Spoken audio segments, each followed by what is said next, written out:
As we near the end of looking at various troopers, this video on these three actually has a lot of interesting story time and elements to it. It'll be kind of different from what we've looked at before. We're going to look at Thrawn's Legion in Exile. And, well, these are kind of important to the cabin thing. Let me explain, as we have Thrawn himself, his captain of the guard, Enoch, and one of his night troopers. And let's begin there. So, the night trooper. It's an exiled stormtrooper, that's for sure, with battered and repaired and ad hoc armor. Of course, the Chimaera was sent to a planet, Peridea, outside of the known galaxy, nearly a decade before the events of Ahsoka, the series. And, well, here's the deal. A Imperial 1 Star Destroyer, which the Chimaera was, had a legion of 9,000 to 10,000 stormtroopers. It also had nearly as many Imperial officers and over 27,000 enlisted crew, give or take. Now, it fluctuates. So you're looking at anywhere from 30 to 40,000, maybe even more on board, depending on, that. Plus, up to 72 TIE fighters. Why am I saying all this? You might think, okay, 10 years in exile. With all those people on board, an average Star Destroyer carried 2 years worth of supplies. And we don't know when the Chimaera was taken, when it was last resupplied. If they were lucky, it was recently. If they weren't, it was probably 6 months or a year earlier. That means they were very poor on resources, not the least of which would have been replacement armor and blasters and blaster power cells and Tabana gas, but even food. Now, water could be reclamated and whatnot, but food is food, even if you ration it. It is not even a minor miracle that they made it as long as they did. Now, when the Purgils took the Star Destroyer to Peridea, it was obviously heavily damaged. How many immediately died or were injured and died later? How many died over the years on the planet? No one knows. By the time we kind of catch back up with them halfway through the Ahsoka series, we don't know how many of the Legion of Stormtroopers were left. Obviously some, but Thrawn made it clear that they just didn't have a whole lot. And what they had were battered, and they had repaired armor, mismatched pieces. Some of the white was still there, but some bits and bobs were gray. There were the kind of gold lines of repaired cracks everywhere, including on the helmet. And they still carried the standard E11 blaster, but from what I know, most of them did not have the glow rod on them. And that's before you get into the whole how they became night troopers. These were influenced by and enchanted by the Great Mothers, the Night Sisters. Now, they did not start off as undead, although towards the end of the show, the last episode, we do see some of them resurrected and keep on fighting. So that was part of the bargain. Chances are it had a lot to do with stamina, and maybe not eating as much. Who knows what they could have done, but they were definitely imbued with Night Sister magic, hence things like the red ribbon seen on their thing. And I think part of it was just the troops kind of, as they would have said in the 19th century, colonial times, going native. The armor was customized and, whatever you had to do to keep up morale. And morale seemed to be quite high, all things considered. They certainly had faith in Thrawn, and it seems very likely that it was only thanks to Thrawn's genius that they survived as long as... Okay, it's like Khan in Wrath of Khan. The only reason his people lived on City Alpha 5 so long was because of his genius. Well, the same thing with Thrawn and his troops on Beridia. And, yeah, the base outfit here is quite unique. It's your basic Stormtrooper mold, because these guys started off as just basic Stormtroopers, but, like, the shoulders are different. The helmet is a different mold. It's got very visible wear and tear. The chest piece does. We've got the red. It's pretty neat, and they just come with the standard blaster. Now they come with the one, the figure comes with the one with the glow rod.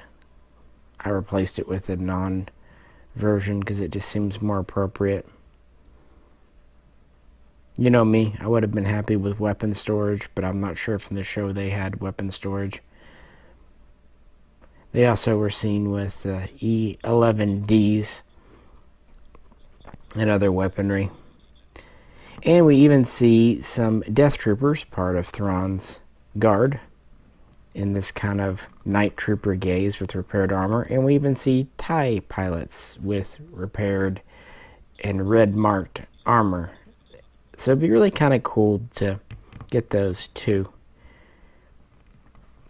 And I really like this figure. Couldn't exactly tell you why it makes me happy, but it does. I don't know. Then again, I'm a big fan of Thrawn. And I wanted to record this video out here at the cabin because I kind of first learned about this set. It kind of flew under the radar for me because, well, I haven't been paying a whole lot of attention to the Black Series this year until recently. And it was a Walmart exclusive. And I discovered it while out here last time. Wait, shouldn't you be on the Rosinante? Moving on to the other member of the set, you get two, the standard Night Trooper, and you get Enoch, Captain of the Guard. Now that's not necessarily to say his rank is Captain, his position is Captain of the Guard. It could be Captain, but chances are he's probably a higher ranking. He's definitely the most surviving. It seems like that he was not as high ranked when the Chimaera was whisked out of the galaxy, but he was one of the survivors. But no, yeah, last time I was out here, in fact, I think it was the morning I was waiting on to leave, I went out on the porch to have my coffee and was looking for things, and a video popped up reviewing this 2-pack set. And so the first time I heard about these was out here at the cabin. So when I got back, I looked on Amazon, and they were god-awful expensive. Then I looked in Walmart, and they were not only not as expensive, they were actually on sale for $34 with free shipping. So I definitely bought them and got them in, and thought I just kind of identify these with the cabin now because I picked them up. First learned about them out here, and then picked them up when I got back to town, and so brought them out, and it was always on my to-do list to kind of review these out here. And Enoch is more or less standard Stormtrooper, as he should be, but with customizations as the Captain of the Guard. Basically, this is Captain Phasma, but done right. And funnily enough, even though his time in Ahsoka isn't over, I mean, presumably he's going to be in Season 2, it already seems like he has more to do than Phasma ever did. And it seems to be cooler. And yes, this is Wes Chatham, who's from The Expanse. I read all the books well before the series came out, and it's a character, Amos, that, who doesn't love Amos? So it also helps that he's played by an actor that we like. But the figure, he's got butterflies, he's quite well articulated. Very unique helmet sculpt. We don't know why he's wearing this helmet with the kind of humanoid face in gold. I read one fun theory that he was the stormtrooper that Ezra Bridger shot in the face at the end of Rebels. That would be fun. He also seems like he has, like maybe the helmet was once one of the tank driver helmets because of the way the bottom is, and then the middle part was broken and put back together. It said that in the real world this was kind of designed in homage to Japanese kabuki theater masks. I mean, the whole thing here at the Night Troopers is very much Japanese pottery inspired. In the upper part, aside from having all the cracks and stuff, it's pretty well standard Stormtrooper. Interestingly, his body glove underneath is majority of a kind of muted red, although there was some black too. But the big difference is he's not wearing a standard Stormtrooper belt. There's not really any pouches. He doesn't have the grenade bump on his butt. But he does have a comma, very much like a Mandalorian. There is kind of this padded looking pouch area on the side. It looks empty. But on the other side we have weapons storage. Yay, a holster. And even more impressively, for the Black Series, we get a unique weapon for him. This is actually a customized SE-14R. Now, one of the features of the 14R you always read about was you could have a muzzle extension, either for a longer range or like attacked as a silencer, sound suppressor. But we never really see that until now, until Enoch's customized version. I believe it even has some paint and stuff on it. So, whereas the standard trooper had a regular E11, this is pretty cool. And he holds and aims it very well. The joints on this body are very nice, at least for the upper part. Because of this hard plastic comma, the legs are pretty restrictive, but, you know, I'd rather them be like this than cloth. This wouldn't be quite right. This leg might. Nah, not really.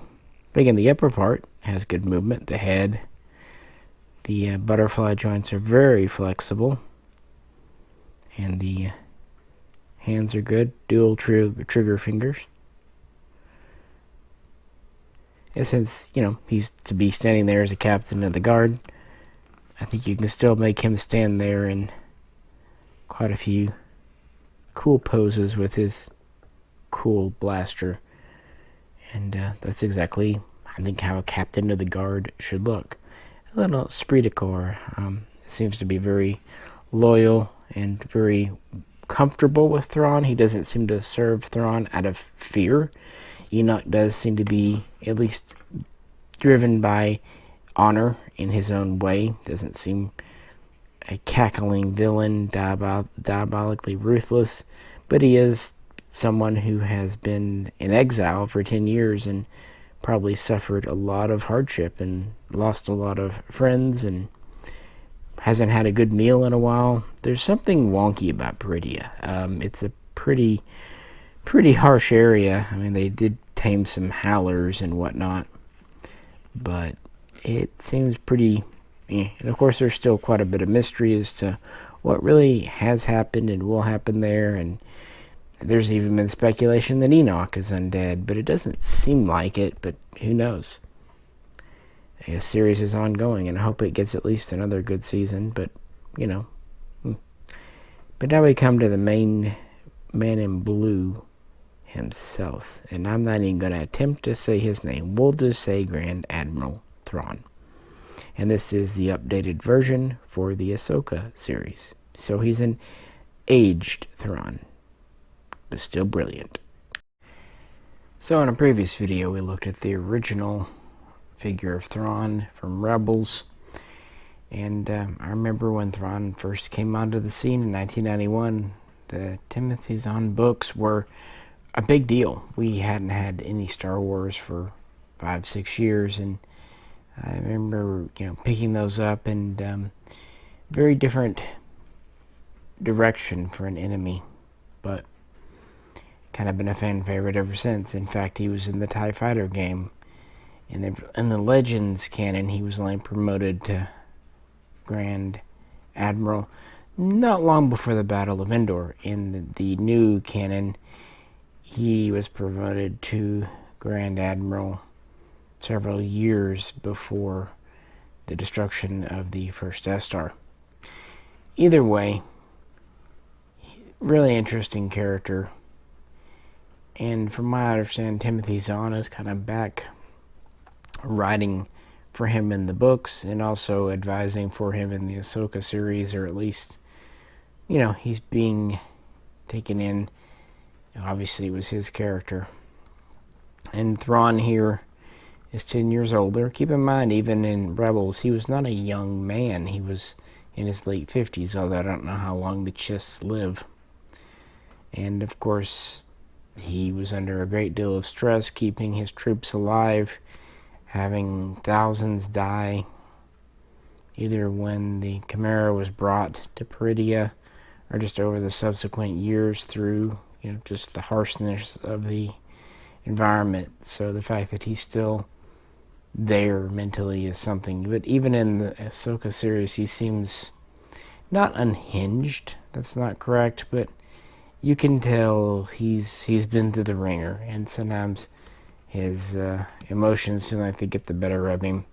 Although even in canon and Legends before, while he was very calm and very collected, he would kind of pop off now and again.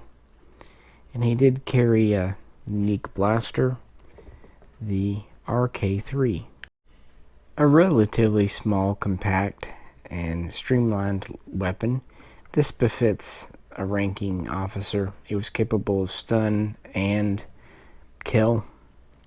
Wasn't really designed for automatic fire. It was pretty much a single shot weapon. Well, not single shot, you know what I mean, semi-automatic only.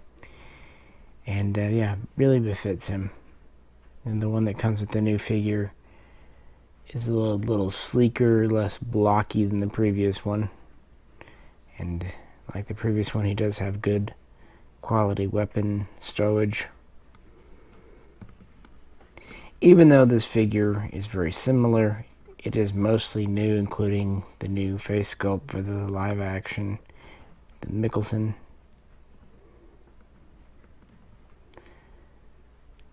And kind of goes with it. I wasn't sure before getting the figure if there would be any kind of wear and tear on the uniform or not. I can understand how a Grand Admiral will want to keep up appearances and keep his uniform neat and tidy, but on the other hand, after so long, how many uniforms did he have aboard the Chimaera? I mean, he only be so far, especially in white of all things. And he's a very hands-on individual, so I don't see him.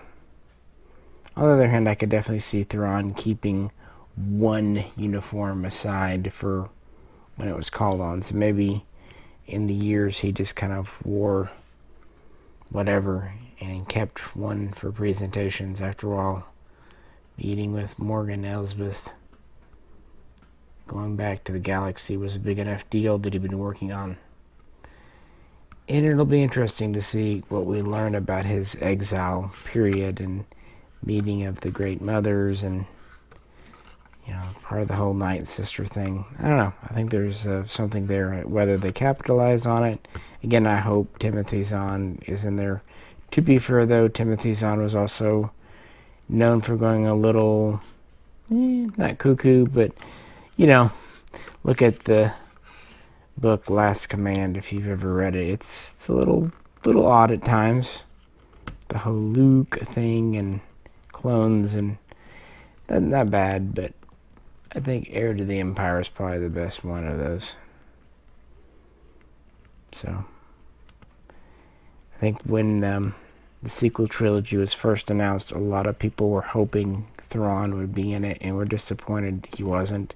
So when he came back with Rebels, that was a pretty popular decision. And I like that he's in Ahsoka, and it just fits because it's essentially a continuation of Rebels. But yeah, I've known about Thrawn since he came out.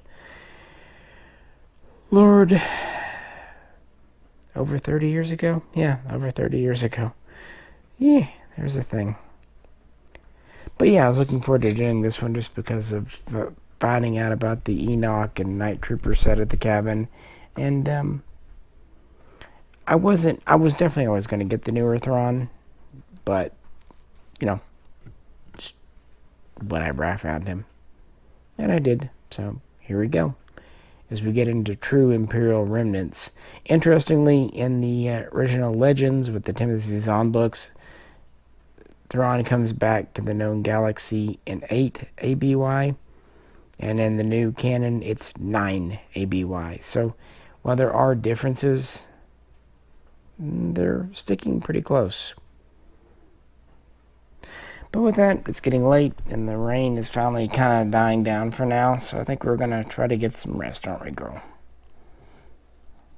So with that, this is Misha, and catch you very soon as we wrap up this look at Troopers next time.